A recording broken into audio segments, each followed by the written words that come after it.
La fête de la Lune aura lieu le 13 septembre cette année. C'est une fête traditionnelle originaire de Chine qui est célébrée dans de nombreux pays asiatiques le soir du 15e jour du 8e mois lunaire. Pour en parler, j'ai le plaisir de recevoir sur notre plateau notre journaliste Liu Jingshu. Bonjour. Bonjour Jingshu, Bonjour bienvenue Nicolas. sur ce plateau. Donc demain, les Chinois vont célébrer cette fête de la mi-automne, appelée également la fête, la fête de la Lune. Alors pourriez-vous nous présenter brièvement les origines et les coutumes de cette fête? Et quels changements les Chinois ont-ils apporté à cette fête de la Lune? D'accord. Donc la fête de la Lune, la fête des bateaux dragons, la fête du printemps et la fête de Qingming sont considérés comme les 4 grands festivals traditionnels en Chine.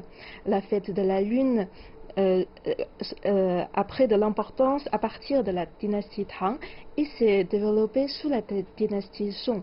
À l'époque des dynasties Ming et Qing, elle a pris encore de l'ampleur et commencé à bénéficier de la même importance que la fête du printemps. Le 20 mai 2006, le Conseil des affaires d'État a classé la fête de la Lune au premier rang du patrimoine culturel immatériel national et en 2008, elle est officiellement devenue une fête légale. Alors, pour les principales coutumes de la fête de la Lune, d'abord, c'est l'occasion pour les Chinois d'admirer la Lune et célébrer la récolte. La fête de la Lune sous les dynasties Tang et Song avait principalement pour but d'admirer la Lune. C'était un festival de divertissement social et général à l'époque. Et au cours des dynasties Ming et Qing, la nature de la fête a évolué.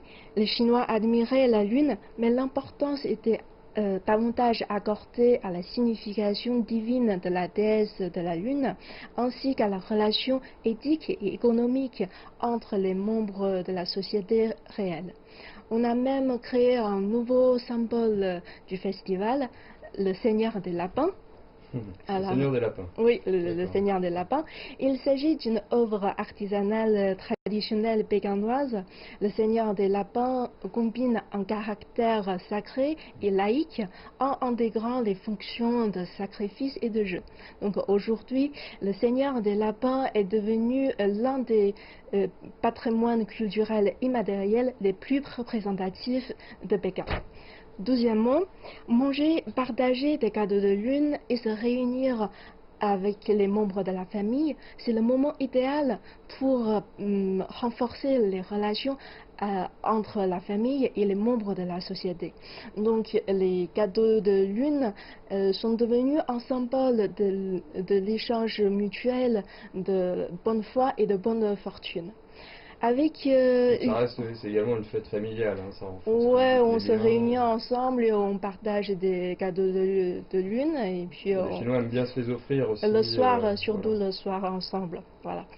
Et avec l'évolution de l'époque et la facilitation des moyens de transport, donc la fête de la Lune ne se déroule pas seulement à la maison maintenant.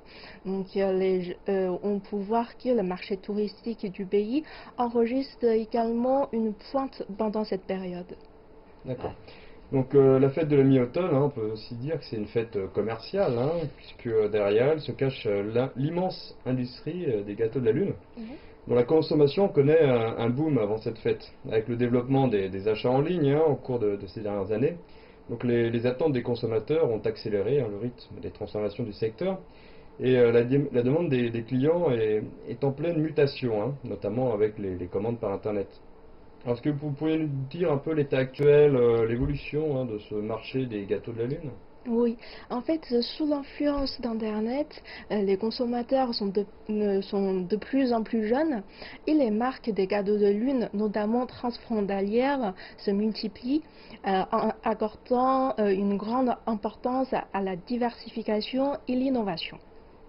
Donc, c'est-à-dire les nouvelles variétés, les nouvelles saveurs de cadeaux de lune sont plus populaires. Par exemple, les cadeaux de lune aux écrevisses. Je ne sais pas si... Ouais, aux écrevisses. Jamais goûté encore. C'est très bon. Enfin, je crois, moi non plus, j'ai jamais goûté, mais j'ai envie de... À la viande, Ouais, à la viande à l'intérieur, les écrevisses. Voilà, et aussi il y a des cadeaux de lune aux macarons. Très bien, Ah oui, ça pourrait me oui, plaire, ça a oui. l'air très bon. Euh, on a faim maintenant. Alors, aussi, il y a les cadeaux de lune traditionnels sont de plus en plus faibles en calories. Donc, Oui, c'est sans un sucre, des pas de reproches, sucre. hein, un des Ouais, grands, ouais, des principaux reproches. C'était très lourd, très épais et très ouais. calorique. Oui, Ça fait traditionnel. Oui, grossir. Oui. avant, ouais, cadeaux de lune traditionnels. Donc, il y a aussi les ventes sur Internet sont plus diversifiées. Mhm. Euh, Aussi, l'emballage de cadeaux de lune est plus simple, plus respectueux de l'environnement et culturellement riche pour répondre à la demande du marché des jeunes consommateurs Oui, parce surtout. que l'emballage, je me souviens un petit peu, il y Oui, avait emballage chaque gâteau, innovant, voilà, il y avait voilà. beaucoup d'emballages, des emballages dans l'emballage, et chaque gâteau était emballé. Oui, ça fait du gaspillage en Et fait. non, de Donc, plastique. ouais, Enfin, maintenant c'est plus simple et respectueux de l'environnement. Voilà. Et maintenant, le marché du cadeau de lune de cette année est caractérisé par la coopération transfrontalière des marques. Par exemple, je vais prendre un exemple. La marque Bester, en chinois c'est Liangpin Puzi, mhm. et le musée de Dunhuang ont lancé un cadeau de lune coopératif. En fait, son emballage est une lanterne portative, innovante et amusante, destinée à quitter la nouvelle tendance du cadeau de lune national. Très bien. Et d'ailleurs, le processus d'internationalisation de l'industrie du cadeau de lune va également s'accélérer. C'est-à-dire, en fait, les cadeaux de lune sont des aliments traditionnels chinois et ils sont rarement produits à l'étranger. Donc maintenant, avec le développement des échanges extérieurs, la demande de la consommation des cadeaux de lune ne provient plus seulement de l'intérieur, mais aussi de l'étranger. Voilà, D'accord, vous avez c'est des la tendance. exemples, quel genre de... Par exemple, en France, j'ai des amis français qui ont envie aussi de goûter des cadeaux D'accord. de lune et ils aussi quelquefois célébrer la fête de lune avec nous, avec les élèves, avec les étudiants chinois ensemble.